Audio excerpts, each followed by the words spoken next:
Jangan lempar-lempar, Pak.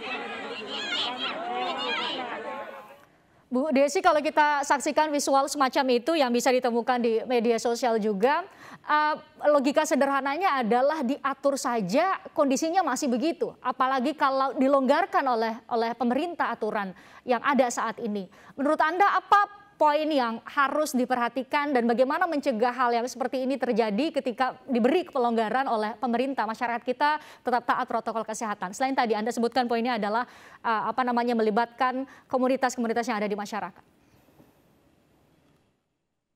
Ya, pertama kalau kita lihat ya memang masih ada kesenjangan dari pengetahuan dan informasi yang bisa dipahami masyarakat tentang sebenarnya kondisi ini.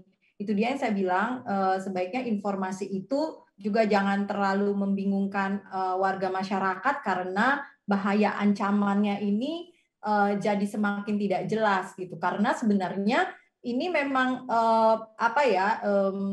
dari masyarakat tentu saja, dari warga umum pada umumnya itu memang wajar untuk sebenarnya juga melindungi kehidupannya, untuk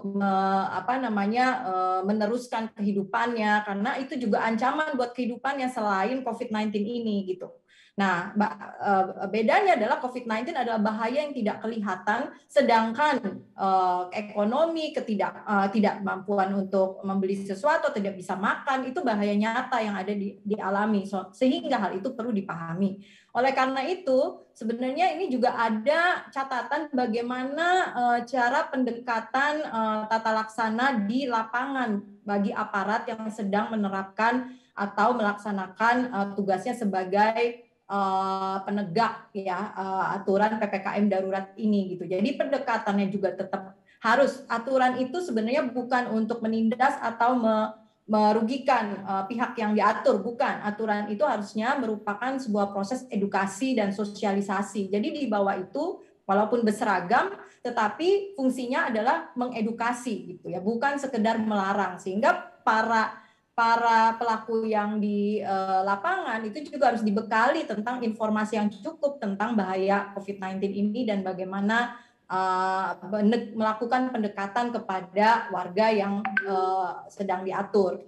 Kedua, juga perlu diberikan solusi-solusinya memang. Oleh karena itu saya memberikan catatan penting bahwa ketika PPKM darurat ini atau sekarang level 3 dan 4 dilaksanakan, sebelum itu sudah harus ada policy lain yang sebenarnya memberikan harapan dan memberikan solusi bagi masyarakat atau kelompok masyarakat yang terdampak, terutama yang sektor informal. Itu sudah ada policy lainnya gitu, policy publik lainnya yang sebenarnya disiapkan sebelum PPKM ini dilakukan. Misalnya apakah alih fungsi profesi, atau kemungkinan ada juga pengorganisasian sektor informal ke dalam sektor atau ke dalam pedagang yang sifatnya online sehingga dia tetap berjualan tapi tetap bisa dibeli tapi orangnya nggak perlu datang.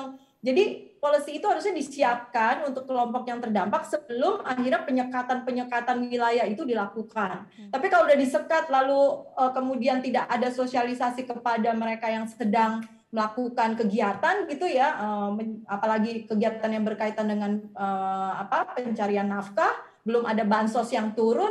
Lah ini kan ada jeda waktu di mana masyarakat jadi panik gitu ya, warga jadi panik, nih gimana ya gitu, gimana ya, apalagi belum tahu apa bantuan apa dan harapan apa yang bisa diberikan gitu. Jadi ini masalah timing, bagaimana kebijakan publik diluncurkan itu juga merupakan catatan kritis sih menurut saya, sehingga harusnya tidak menimbulkan kegelisahan dan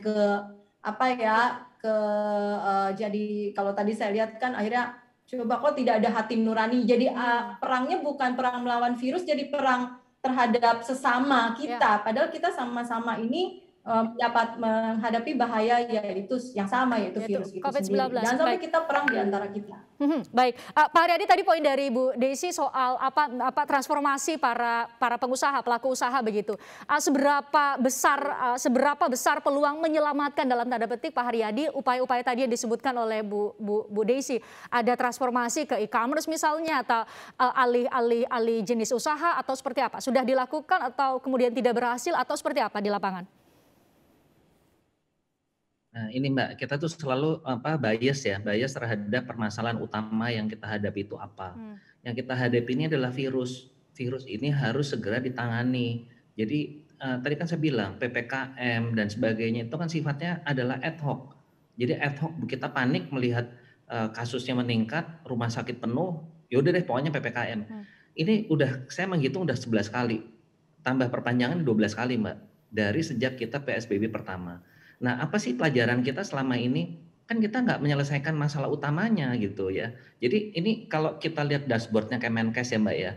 Kemenkes posisi per hari ini dari target 208.265.720 orang yang harus di sasaran vaksinasi, itu total vaksinasi yang lengkap ya, dosis 2, itu hanya 8,03% atau 16,7 juta jiwa. Sedangkan vaksin yang dosis pertama yang suntikan 1 kali itu 20,58% atau 42.868. Totalnya kira-kira ini adalah sekitar 57 juta dosis. Yang sudah masuk itu 141 juta dosis. Nah ini yang 3 hari yang lalu Presiden menyentil kan. Ini bagaimana bisa numpuk kayak begini, 141 baru tersuntikan 57. Nah ini PR kita gitu loh. Jadi dengan segala respect juga apa yang disampaikan oleh Bu Desi, kita komunitas, kita setuju. Tadi saya sampaikan, bahkan komunitas pengusaha udah turun, ikut bayarin yang namanya nakes, udah ikut bayarin yang namanya oksigen dan sebagainya. Tapi kalau ini nggak dikerjakan repot gitu loh. Jadi kita harus fokus, jangan sampai kita bertiga nih Pak Didi, kita berdebat tanpa nggak tahu akar masalahnya nih sebenarnya apa. Akar masalahnya adalah memang percepatan itu lambat sekali gitu loh. Jadi selalu kan saya di beberapa media saya bilang, kalau kita mau mencontoh, mereferensi, ya negara-negara lain juga ada yang keluar dari zona merah. Amerika keluar dari zona merah. Eropa udah keluar. Italia yang sama-sama kita tahu juga mereka keluar. Kalau kita bicara masyarakat Mbak, ya susah gitu, apalagi kita masyarakat yang di kawasan pemukiman padat. Bagaimana ngaturnya? Ya kan sekuat-kuatnya kita mengatur komunitas, apalagi kena virus Delta. Ya penyebarannya luar. Jadi menurut saya kita harus fokus pada masalahnya dulu. Pak Haryadi, maaf saya potong. Tadi logika yang sama, pertanyaan dengan logika yang sama saya juga tanyakan. Kalau tadi masyarakat diatur saja masih ada pelanggaran. Nah kalau pengusaha sendiri diatur dan kemudian diberi pelonggaran, ada komitmen untuk tetap setidaknya menerapkan protokol kesehatan yang tepat, ada pengawasan, ada jaminan untuk itu Pak Haryadi? Kalau memang diberi pelonggaran? Ya Mbak, sama masyarakat. Ini saya sampaikan ya, mau masyarakat mau dunia itu susah kita kontrol. Susah kita kontrol, kan saya bilang Amerika juga nggak pernah lockdown gitu loh, ya kan tapi mereka melakukan keseriusan di dalam vaksinasinya. Kita susah kontrol. Saya sih jujur ngomong aja, walaupun oke lah kita perusahaan masih kita akan maksimal, tapi ada aja pasti perusahaan yang longgar. Itu pasti ada gitu. Jadi kalau kita berkutat di situ, kita nggak menyelesaikan yang namanya vaksinasinya, kita tidak menyelesaikan 3T-nya, testing, tracing, treatment yang nggak jelas, nggak kita siapkan, ya nggak akan siap-siap dan akan terus-terusan. Ini aja sekarang dengan penambahan ini Pak Presiden bilang kan ada 55,2 triliun lagi tuh untuk bantuan sosial dan sebagainya, kan mahal banget gitu ya. Nah karena tadi kita bias. Nah pertanyaan kita semua adalah sekarang jangan kita kehilangan fokus kita. Ya tadi contohnya lah kenapa tuh vaksin jadi numpuk, ya kan. Lalu juga permasalahan di bea cukai, ada keterlambatan di sistem sehingga alat testingnya terlambat keluar. Ini kan semua kan kita harus dalam satu dalam suatu langkah yang harmonis ya untuk kita mengatasi ini semua Mbak. Kalau kita bicara PPKM mikro, sebetulnya itu kan ideal banget. kontrolnya ada di RT RW seperti Betul. tadi Bu Desi bilang. Tapi apa yang terjadi coba di lapangan? Kan susah. Struktur. Kontrol di masyarakat itu yang ada klasternya pindah, yang Hmm. tadinya mereka itu apa namanya tempatnya itu ada di kantor, sekarang pindah nggak bukan tempat kerja lagi, tapi tambah di rumah. Karena apa? Karena PPKM ini semua orang ngumpul di rumah dan mereka juga tidak melakukan prokes yang seperti yang diharapkan. Ya gimana mau Jadi prokes mau diharapkan kalau klaster satu keluarga rumah juga ada bisa isi begitu ya? 10, ya kan 10 orang. Baik, Gitu ya, seperti kita itu, Mbak. jeda Jadi dulu Pak jangan Haryadi. kita bilang fokus. Kita jeda dulu Pak Haryadi, nanti kami juga akan tampilkan data bagaimana WHO memberikan petunjuk sebenarnya dan sejumlah negara menerapkannya dan berhasil setidaknya secara data menurunkan kasus COVID-19. Nanti kami akan tunjukkan kepada Anda data perbandingan dengan sejumlah negara, ada India dan juga Malaysia. Usai jeda di Forum Christian.